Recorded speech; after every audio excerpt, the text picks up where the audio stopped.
What's up, everybody? It's Coach JB. Today we are talking about secondary. This is our main action every time up the floor. It's important that you understand all of the actions and the scoring options out of them. But to get yourself started, I want you to focus on your spot and where you're going to be and your specific scoring options. This is what Carolina runs every single time up the floor. So we're going to listen to Roy Williams walk us through it at first. There are some differences, but listen to the main points that he makes. Teron ran straight to the front of the rim, realizes the ball's there, so he's going to ball side block, trying to post up as much as he can. Our first job is throw him the ball. Okay? Now, if you can't throw him the ball, if the defense is already out on Marlon, okay, fake that to him just to draw the defense, but if the defense is already out there, you do not have to throw it to him. If the defense is back, you can pitch it ahead. Now we're flattened out, and you have one job, throw it to Teron, okay? Now, if you can't, if they put pressure here, it's great to skip it all the way to Josh at the top of the key. And now Teron, why didn't he throw you the ball? Because you were fronted. So we'd have this, get back on the side. What'd your name again? David. If David was fronting right there when Marlon had it and we skip, then Teron should be able to hold off right here so we can go high-low, okay? But let's say that we didn't do that either. All right, Teron's coming across looking for the ball. David's doing a good job defensively, not letting him get it. All right, throw it to Danny. All right, now then you're looking. Still, we're trying to get it into Teron. We want the ball to go inside. Okay, now then, somebody's going to say, well, what if they put, guys back? Then we have good guys out here. If they put great pressure out there, then I'm going to get him to score every time, or I'm going to find somebody that can. We're going to throw the ball to you inside. Okay? All right, now Marlon, when you see the ball leave Danny's hand, okay, when you see it leave his hand, you're coming in just like this, okay, and now you're coming and trying to set a rear screen right here, okay? All right, you take a step like you threw it. All right, now you're going to the back. I said Danny, it is Josh, right? I'm sorry. Josh is going for the lob. All right, and then Marlon, you would step out right here, okay? All right, now Josh, as you went for the lob, Danny didn't throw it to you. You're going to finish by screening across for Teron. Teron must go the low side, okay? All right, I don't know what they're going to do, but I do know if Teron and Josh do what they're supposed to do, we've got a chance to get a shot back here. All right, that is the end of our regular secondary. All right, so to review over those options, the first option is the hit ahead, hit the home base runner, and they should be trying to score. Try to get to the basket, rip, get there. If you don't have the hit up pass to get in to have them rip and get to the basket, you could still hit up or you can hit the rim runner, so bury. Our second option is to bury. Our third option is to swing it to the top. Okay, now you can throw that high-low pass or they can shoot a three, or they can bury on the swing, so the rim runner is now getting the ball on the opposite side. If that's not there, the fourth option is to throw that lob to the trail man. And if that lob isn't there, that home base screener is going to step out, catch and shoot three. If the catch and shoot three isn't there, they're going to swing one more time, and they're going to try to roll it into the rim runner who's getting a screen from the lob man. Okay, and now if that action isn't there, all they do is take a bounce down towards the corner and we go straight into low to high. So understand, these are all just scoring options every single time we go up the court. As soon as the ball comes off of the rim and we secure the rebound, we're automatically hitting up. Hit up to the home base runner or hit up to the rim runner. If we can't get it to the rim runner automatically, get it to the home base, let him throw it into the bury. If the bury's not there, you're just swinging it back up to the ball handler, okay, and then they're going to bury on the swing, okay, and after that occurs, after they throw that pass back out to the ball handler, he's going to come up and set a screen for the trail man, and that's where that lob occurs, all right, and if that lob's not there, he's got to knock down three, and if the three isn't there, he just swings one more time, and then they'll roll it in to the rim runner, and if that's not there, take a bounce down, and now we're straight into the low to high. All right, so now let's check out the film of this, so this way you can see how it progresses. Now remember, I want you to focus on first what your job is and your scoring options out of it, and then from there try to learn everybody's options.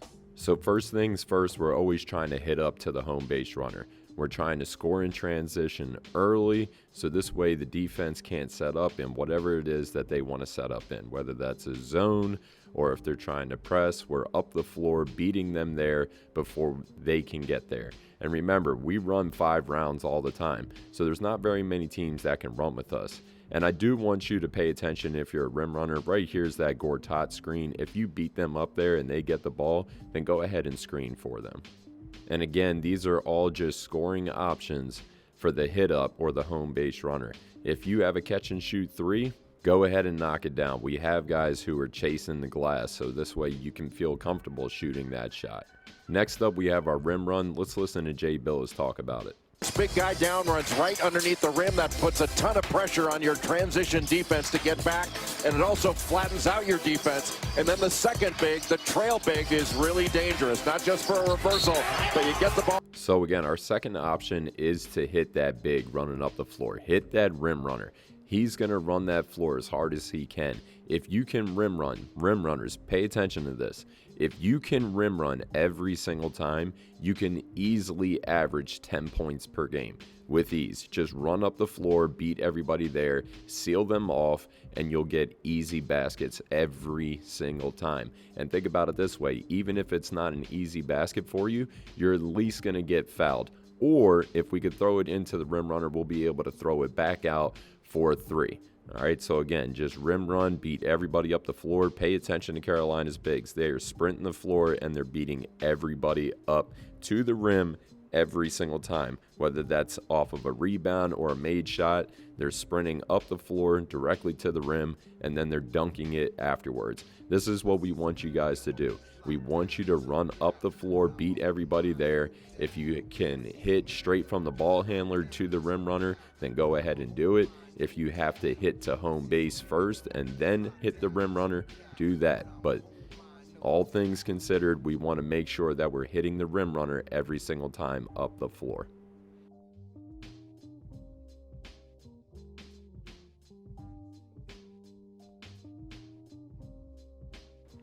All right, so now afterwards, let's say that this pass wasn't actually there. We're just going to swing it to the trail man. And now when the trail man gets the ball, he has the option to shoot or drive if he wants to. So we saw in the first clip, he shot that 3. On the second one, after they swing it to the trailer, he just drives. Now the other option is once they swing it over to the trailer, he can throw that high-low pass. And trust that they are going to do this. We're training this every single day with the rim runner and the trail man. So this way they know all of their scoring options. Our third option is to bury on the swing. So here we swing the ball, and you can see that the rim runner is still burying on the opposite side of the rim. All right, so that option is there. After you rim run, if you don't get the ball, make sure that you follow the ball because you're going to get that scoring option on the other side. And now while this occurs, I'm not sure if you've noticed it or not, but the lob option still goes, so they still get that foot in the paint and set that screen. So understand that this whole action is just flowing the entire time. So once that swing occurs, if you're the rim runner, make sure you're burying on the other side because you could get this pass. Our fourth option is the lob. This is obviously the most exciting one. Make sure that if you are a home base runner, you are timing this. As soon as you pass the ball to the top, you're automatically getting a foot in the paint and then head hunting the trail man's defender. All right, so see it here. Gets a foot in the paint and then head hunts the trail man's defender and screens him. Look at it again. Swing it out. Get a foot in the paint. Head hunt the trail man screener, throw the lob. Now, home base runner, after you set that screen, if the lob isn't there, you get to take a catch and shoot 3. So hit the screener afterwards and knock down that 3. So again, these are all progressions. You go, you get a foot in the paint, you set that screen, pop out, knock down 3. Our sixth option is to throw it into the rim runner or roll it into the rim runner. All right, so there's that screen on the baseline, and we're going to hit him on the other side. We don't really have any good clips of Carolina doing this. All right, but again, basically all you're going to do is go through the entire play, and then once you get that screen on the backside, you're going to roll it over into him. So here, You can see that he was open, but they didn't give it to him, so they gave it to the trail man instead. Lastly, we're going to flow directly into low to high. So after we go through it, you get that low ball screen. The point guard's just going to dribble down there. He'll get that low, and if it's not there, then he's going to kick it out. Let's pay attention to how they run this and listen to how loud they are and watch how they're sprinting up the floor.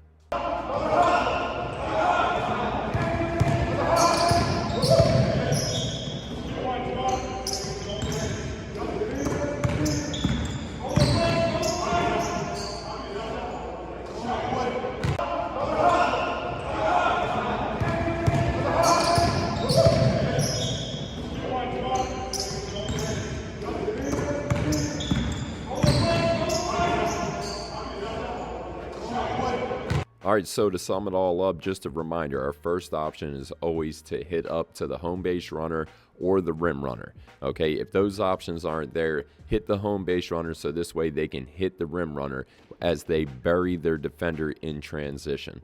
If that's not there, you're going to swing it, and the rim runner is going to the other side of the rim. They're going to follow the ball, and they're going to bury again. Okay, if that option's not there, the trail man is getting a screen from the original home base runner for a lob. And if that lob's not there, the home base runner, the screener, is just going to step out and they got to catch and shoot three. Okay, and then if that catch and shoot three isn't there, they swing one more time and they're going to roll it into the rim runner who's getting a screen from the trail man. Now remember, rim runner, when that screen is set, you're going on the low road side. So go towards the baseline. Don't go over top of the screen. And if that's not there, the person who has the ball in their hands, they're just going to take a bounce down towards the baseline, and you come out and we start that low to high action.